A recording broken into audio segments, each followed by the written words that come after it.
Hey guys, Matt Bell here with Electric Violin Shop. One of the most common questions we get from internet customers is, how can we know that we're purchasing a quality instrument when we purchase from you guys?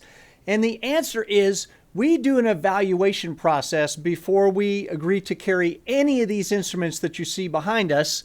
And I thought it would be kind of fun if we took you through what that process is so that you know how we decide whether we should carry an instrument or not, and that way you will know, are you getting a quality instrument? And we're actually going to use an instrument that's just recently been sent to us as kind of an example of this process.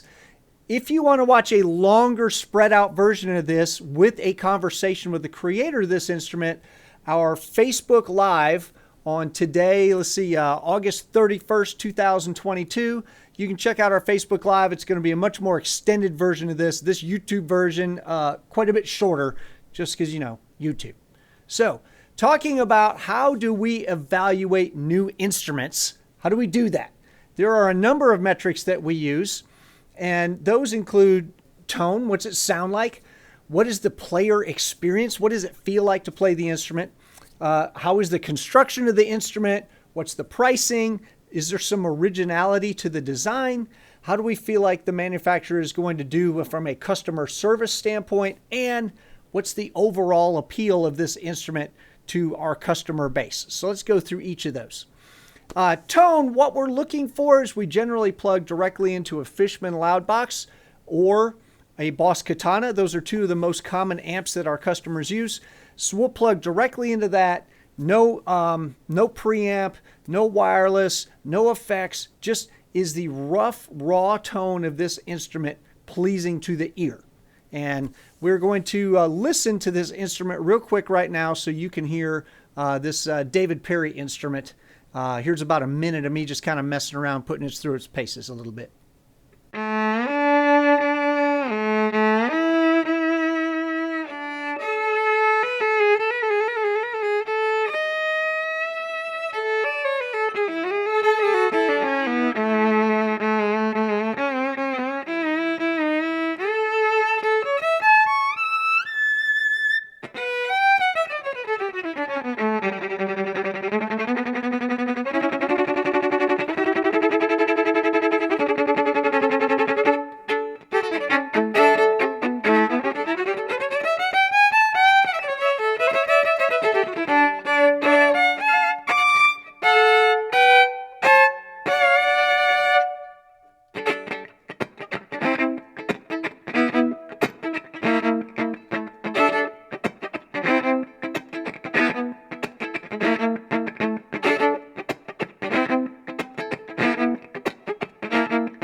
All right, so that's just kind of a minute of messing around on that. This is the instrument here. And so the next thing we look at is just what is the player experience? How does it feel to play this instrument? Are all my reference points there? Does my thumb, do I feel that spot? Is this bout in the right place? What is the weight and the balance of the instrument? Just how does it feel to play? And it's one of those things that's a little hard to explain in a video how the instrument feels to play, but we carry instruments from about 20 different manufacturers, and the question that we're really asking ourselves is, does this instrument feel like, if a customer would compare it to the other instruments, is it a favorable comparison to instruments that we already have and we know that our customers like? The next question is the construction of it. Is it durable? Do we feel like it's like super fragile? If I grab it in any given place, is it going to come apart on me? This particular one, because it's 3D printed, one of the things you're a little concerned about is it going to like hold up over time? It's actually got a carbon fiber rod that runs through the instrument as a truss rod, and then there's another carbon fiber rod that runs through the instrument down here as a truss rod. So that's good.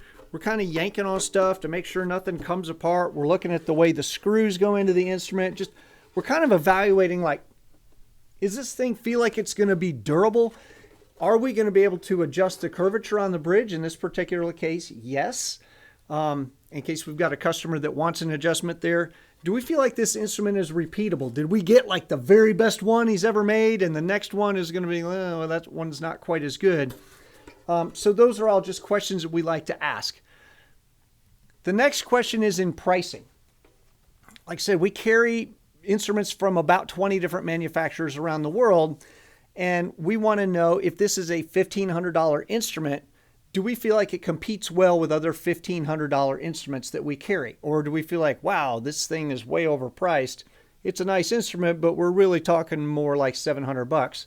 Or do we feel like maybe they've left something on the table? They're only asking for $900, and I feel like, honestly, it competes well with instruments that are priced above that. So, obviously we want our suppliers to be able to make a living at what they're doing so they can continue to supply us the instruments. So we want to look for, does it price well? Does it fit in well with other instruments in that same price range? And sometimes that's hard because each instrument is unique, but we just kind of have to feel where does it fall from a pricing standpoint. Originality, we have to make sure that there is, does this bring something new to the table? Or is this trying to compete with instruments we already have? Is it a copy of an instrument we already have? Believe it or not, we will have people submit instruments for our approval. We're like, yeah, you basically stole that entire design from somebody who was here before you. We're not going to do that. We're not going to carry an instrument that's ripping off the intellectual property of one of the manufacturers we already have a relationship with. We're not going to do that. So it's got to have some originality to it. Do we feel like their customer service is going to be good? In our interactions with this manufacturer, are they responsive to us? Do they give us the idea that, hey, if there's a problem with this, I know you've developed a new product. If there's a problem with it, how is that response going to be for the customer and for us as their customer? And then just overall, do we think this instrument is actually going to appeal to our customer base? And some of that we actually determine by crowdsourcing. We use our social media to post pictures of it, to put up videos of it, to put out reviews like this. And we generally will hear back from people, oh, that thing's hideous, or oh my God, that's amazing. Oh man, I really want that. So we like to do some sort of market analysis to determine whether this instrument is something that we think our customers are actually going to want, because, we're a business. So that's kind of the process that we go through. Again, like I said, if you want to watch a more in-depth review of this particular instrument, the David Perry instrument, you can find our Facebook channel, August 31st, 2022. There's going to be a much longer review of this, and we'll be actually Skyping in the creator of this instrument also so he can take questions. So all that to say, if you'd like to subscribe to our YouTube channel, check out a couple other videos we got, that'd be awesome. And we will catch you guys next time.